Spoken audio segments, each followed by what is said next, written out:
dia e de noite. Eles o venceram pelo sangue do Cordeiro, pelo apóstolo João, o discípulo amado. Não é João Batista, não. João Batista morreu, cortaram a cabeça. João escreveu o evangelho.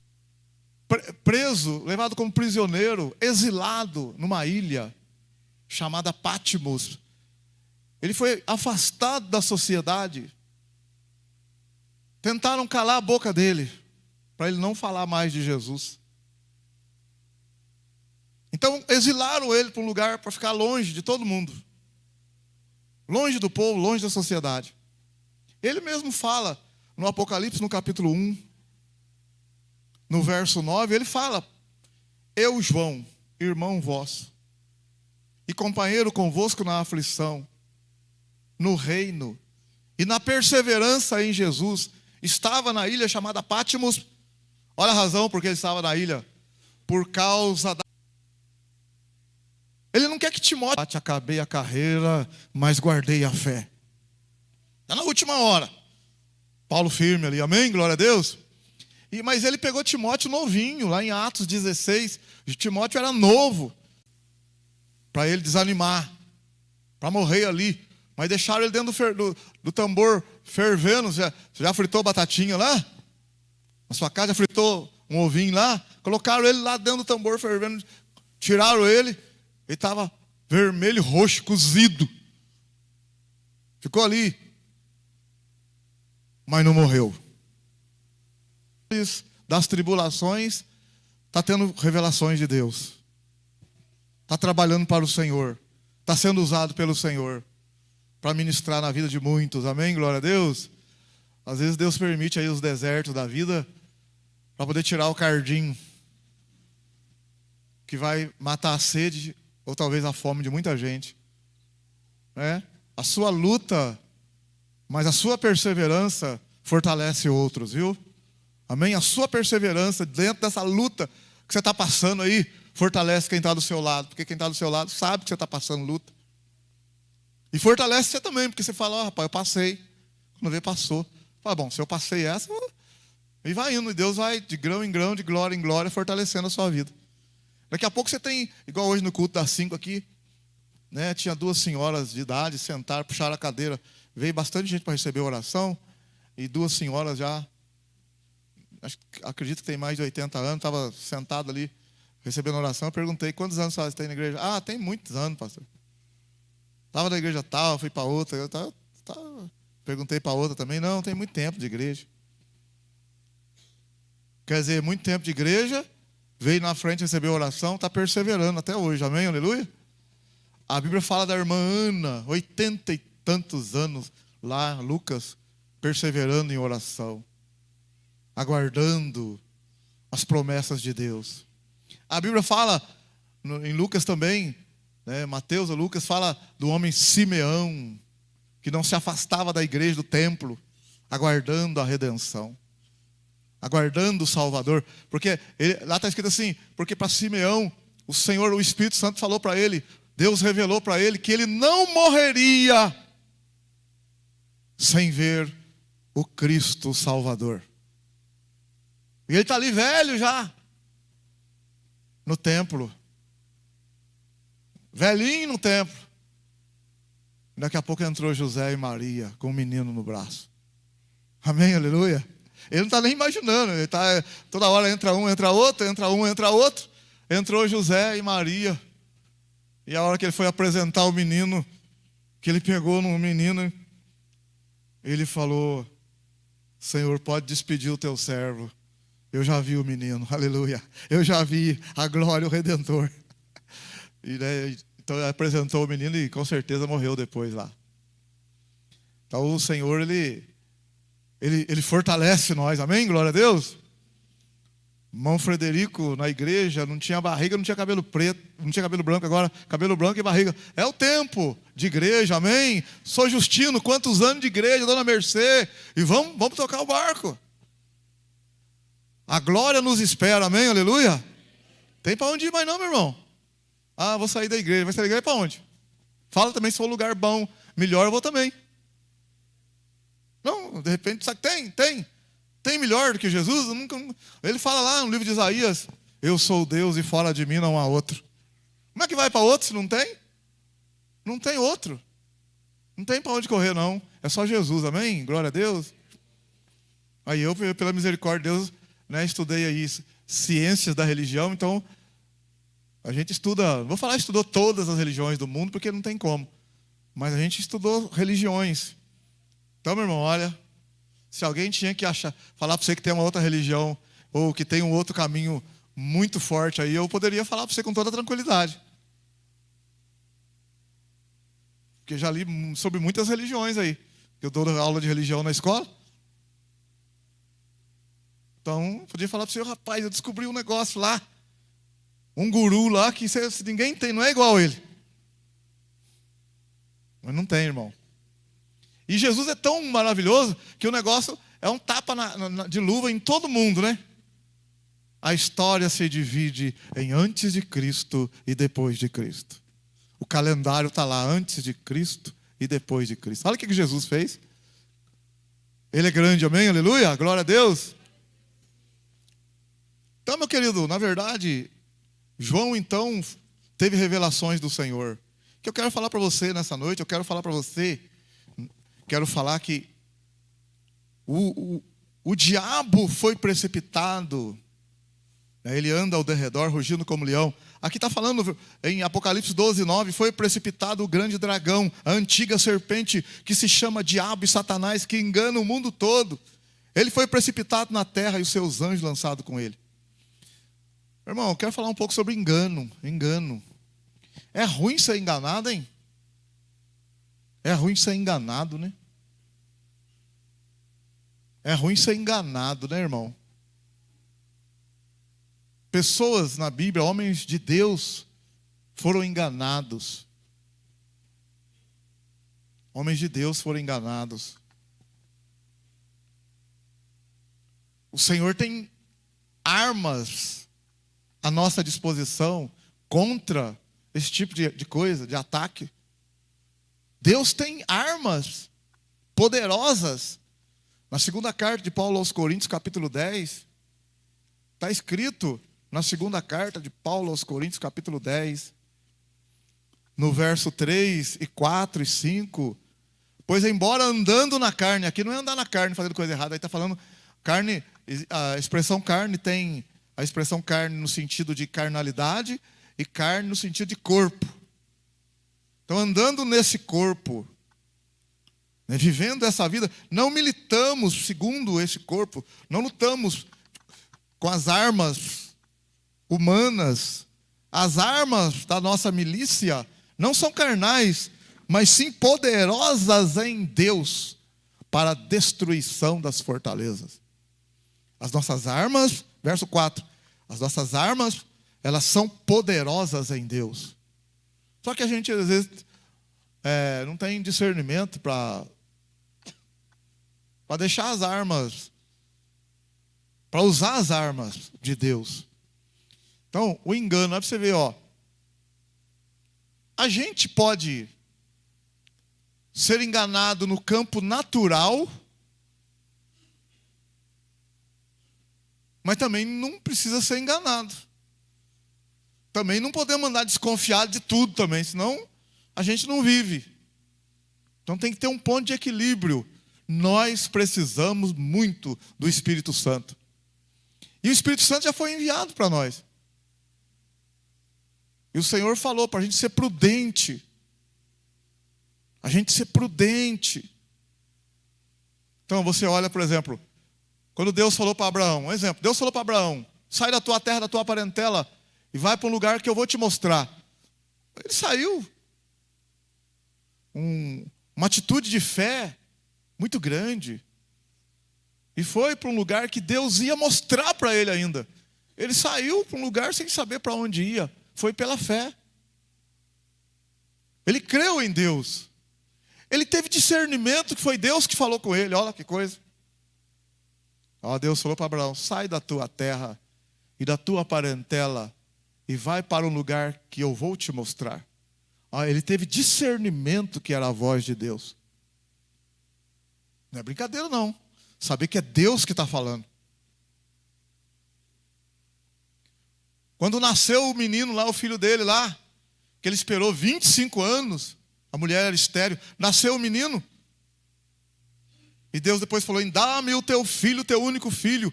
Que ele foi com o filho para sacrificar o filho. Ele teve discernimento que era Deus falando. Como é que pode? Ele sabia que era Deus falando. Mas, antes da mulher dele engravidar, antes de nascer o Isaac, Deus falou para ele, em Gênesis 12, sai da tua terra, da tua parentela.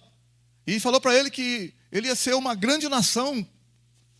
Ele ia ser um povo poderoso, mas a mulher era estéril. Em Gênesis 15, ele ficou meio assustado. Deus apareceu. Não temas, não temas. Confia, não temas. Mas olha para você ver. Desde quando Deus chamou ele, passou 10 anos. 10 anos esperando. Aí a mulher dele falou para ele, que era um costume na época, já que ela é estéril, não pode dar à luz, ela falou, olha, pode ter filho com a minha escrava. Porque tinha na cultura lá que a escrava tivesse filhos, se ela fosse estéril, o filho do senhor, se ela tivesse um relacionamento com o senhor, o filho da escrava era da senhora dela e do senhor. Pronto, estava resolvido o problema. Então o que aconteceu? A Sara falou para o Abraão, aqui está a minha escrava, pode ter um filho com ela. O filho é nosso, é na cultura. Faz parte, pode. Faltou ali, discernimento para Sara e para Abraão. De parar e falar, espera aí. Não. Foi a Sara que falou, foi a própria mulher que falou para ele. E esse filho veio, no começo foi bênção para os dois lá, mas depois deu uma encrenca danada. O menino foi uma encrenca que precisou mandar o menino embora. Olha para você ver. Precisou a mãe e a criança ser... O próprio pai mandar a criança, depois de anos lá, né, que nasceu o Isaac, porque estava tendo um problema entre o Ismael, que nasceu com a Agar, e com o Isaac, estava tendo problema dentro de casa. E teve que mandar o Ismael embora, que ele foi dolorido para o pai. Então você vê, uma coisa que fizeram ali, que achou que era certo, foi um engano, foi um erro. Claro que Deus é maravilhoso, Deus, né, faz do limão uma limonada, né, vamos dizer assim, né? A gente erra, Deus faz uma grande obra no meio dos nossos erros ainda, amém ou não? Mas podia ser bem diferente, não precisava ser dolorido desse jeito. Não precisava doer desse jeito, não é? Mas ele foi enganado. Um homem de Deus que ouviu Deus. Agora a mulher falou, a mulher não teve discernimento. E ele não teve também. Aí depois, lá na frente, que o menino cresceu, o Ismael e o Isaac estavam brigando, aí a Sara falou para ele, manda o menino embora. Aí ele falou, não, aí ficou na dúvida. Aí Deus falou com Abraão, pode ouvir o que Sara falou, manda o menino embora.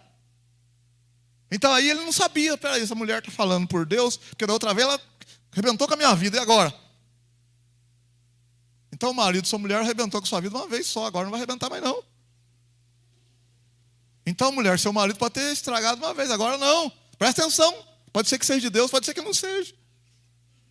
A Sara falou uma coisa que não era de Deus no momento. Mas depois ela falou, o Abraão ficou assim com ela. Aí Deus falou para Abraão, pode atender a Sara. É de Deus aí. Então, você vai entender o que eu estou querendo pregar para você nessa noite já. Como que a gente precisa de algo de Deus para a nossa vida. Porque Abraão escutou a voz de Deus. Sai da tua terra e da tua parentela e vai para o lugar que eu vou te mostrar. Abraão saiu do meio dos parentes dele, lá de Ur, lá de Belo Horizonte. Estrada de terra, camelo longe, não tinha carro, ônibus, não. Não, irmão. Andou muito, largou todo mundo lá e veio embora para um lugar que ele nem sabia. Por que você está indo? Porque Deus falou comigo. Você tem certeza? Tenho. A ponto de, estou saindo, estou indo. É Deus falando, não é brincadeira não. Tem que ter uma convicção muito grande. Sabe bem, seu marido fala para você, bem, nós vamos mudar. Põe um caminhão na porta da tua casa. Você fala, bem, mas vamos mudar para onde? Você fala, não sei, vamos pôr aí as coisas aí, vamos embora.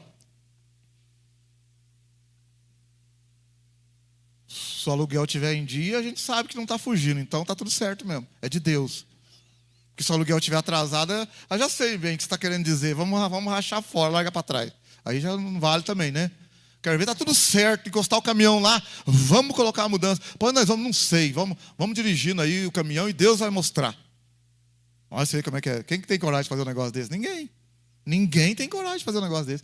A não ser que Deus fale. É verdade ou não é? Agora, para Deus falar para o homem e para o homem convencer a mulher. E para convencer a mulher.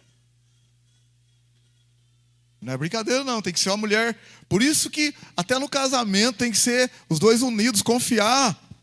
Tem que ser de Deus. Não pode ser qualquer coisa, qualquer não. Não dá problema, é uma brigaiada. Você vai, então, vai, eu sei, eu não vou. Igual, né, um dia desse aí, hoje mesmo. Fala um dia desse para os irmãos não imaginar quem, né? Alguém que separou do marido aí um tempo atrás aí falou: o que tem lá? Tem um carro. Eu falei, então, ele tá longe, ele tá com o carro. Eu falei, serra o carro no meio. Aí a pessoa falou assim, mas eu não sei dirigir. Eu falei, então, a hora que o carro estiver na garagem, você serra o carro no meio, fica com a parte de trás e deixa a parte da frente para ele, porque ele sabe dirigir, ele sai. Você fica a parte de trás, porque a parte de trás não tem motor, não tem 60 leva, dorme lá. E ele pega ali, funciona e vai embora. Só que a parte da frente, ele tem carteira, você não tem, você não sabe. Tá dividido o carro no meio. Né? É igual a gente vê lá nos videozinhos, lá, aquele carro andando só com a metade, o cara fala, acabei de sair do fórum, separei da mulher. Metade para cada. Arrastando o carro. Só metade do carro para a rua. Mas não é brincadeira, gente. A gente ser enganado, coisa triste. Né? Ser enganado, coisa terrível.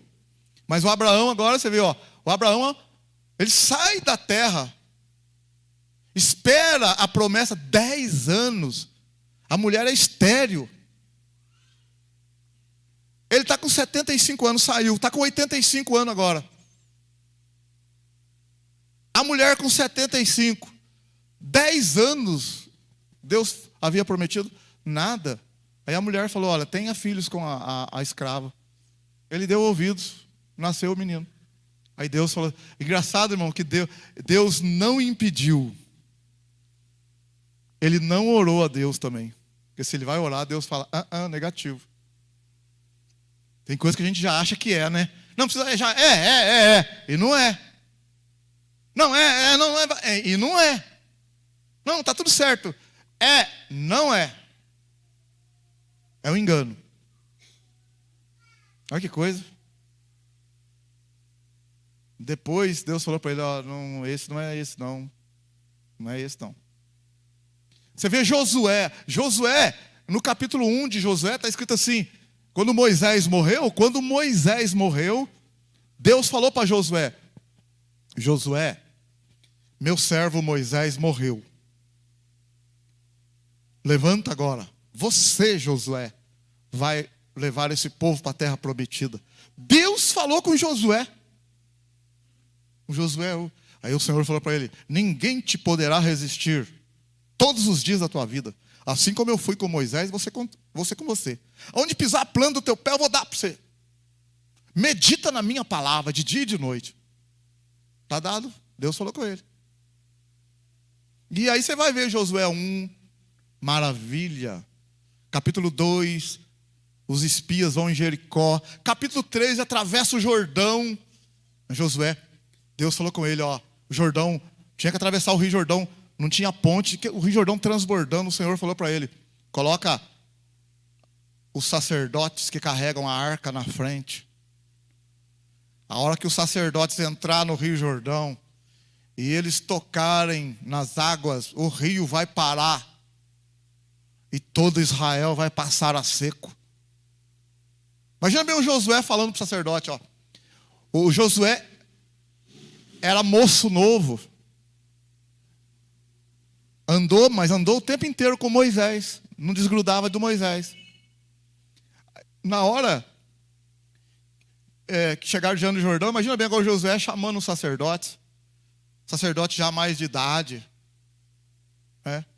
Mais experimentado.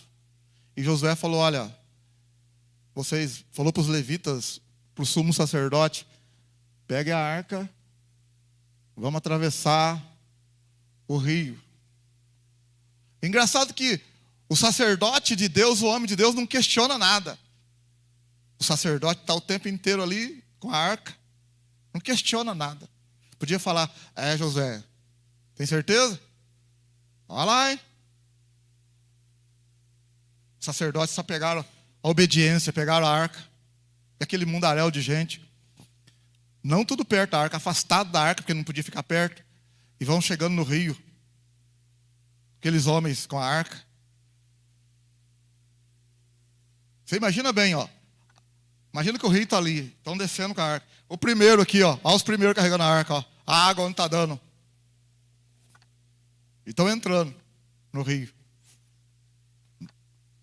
A hora que o último entrou lá e pisou nas águas, o rio... E as águas pararam de correr. Amém? Aleluia? Então você vê Josué, e o povo passou a seco. Aí, depois, capítulo 4, capítulo 5, né, capítulo 5 tem a circuncisão, passaram o Jordão. Final do capítulo 5, ele recebe uma instrução quando aparece um anjo, né, em forma humana ali. Ele olha aquele homem ali diferente, e Josué perguntou, você é um dos nossos ou é dos nossos inimigos? Ele falou assim, não, eu sou capitão dos exércitos de Deus. Josué já afastou e se inclinou diante dele. Estava ali o anjo do Senhor. E para se inclinar diante do anjo, então não é um anjo igual Gabriel, não. É o Senhor. Porque ele se inclinou e adorou o Senhor. Anjo não recebe adoração. Anjo não recebe. Lá no Apocalipse, no final, quando o anjo estava falando com João, o João foi se inclinar diante do anjo. O anjo falou assim, levanta. Eu sou conservo seu. Adora a Deus. Anjo não recebe adoração. E lá Josué se inclinou ali diante daqueles anjos. É o anjo do Senhor. Que ali a gente fala assim, cristofania ou teofania, que é a manifestação de Cristo no Antigo Testamento. Então tudo bem. Aí ele falou para Josué, ele deu as coordenadas para Josué, ó. Você vai ficar aqui no acampamento com em torno, estou falando 2 milhões de pessoas, sob o comando de Josué. 2 milhões de pessoas. Sabe o que é 2 milhões de pessoas? Só para você ter uma noção, 20 vezes a população de Itajubá. Se Itajubá tiver 100 mil habitantes, em torno de 20 vezes a população de Itajubá, sob o comando de Josué. Amém ou não? Então você vê, o anjo falou para ele, ó, você vai ficar acampado com o povo aqui, e o exército e os sacerdotes vão levantar de madrugada, de manhã, e vão durante 6 dias dar uma volta em volta de Jericó. E no 7º dia vão dar 7 voltas. Você imagina bem, ele obedeceu à risca. Primeiro dia deu a volta em volta da cidade grande de Jericó, murada. A cidade de Jericó, murada, muros altos, portões fechados. Ele obedece à voz do Senhor. No 7º dia, deu 7 voltas. Na última volta, o Senhor falou para eles, você vai parar com todo mundo ali e vai gritar. Mas os primeiros dias, ninguém vai falar nada, tudo em silêncio. Mas no último dia, na última volta, vocês vão virar para o lado do muro e glorificar e gritar ali. E eles fizeram isso e as muralhas caíram. Amém, glória a Deus. Olha, eu estou falando para você ver, para você sentir aí, o homem de Deus. O homem de Deus, como Abraão, como Josué. Aí você vai no capítulo 9 de Josué. Aí lá, o Josué entrou, venceu, tomou conta de Jericó. Ó, tomou conta de Jericó. Aí Deus havia dito assim, ó, Deus havia dito, ó, quando vocês entrarem em Jericó, ninguém pega nada. Ó, ninguém pega nada aí de ouro, prata. O ouro é consagrado ao Senhor, ninguém vai pegar nada. Está tudo condenado. E eles entraram em Jericó e um homem lá pegou uma capa babilônica, uma cunha de ouro e escondeu. O homem da turma de Josué escondeu. Aí depois que terminou ali a guerra, eles venceram, passou lá 15 dias e tal, porque demora, né, para acertar as coisas ali, 1 mês talvez. E aquele homem levou para a tenda dele, escondeu o negócio lá. Um homem fez isso, no meio de tanta gente.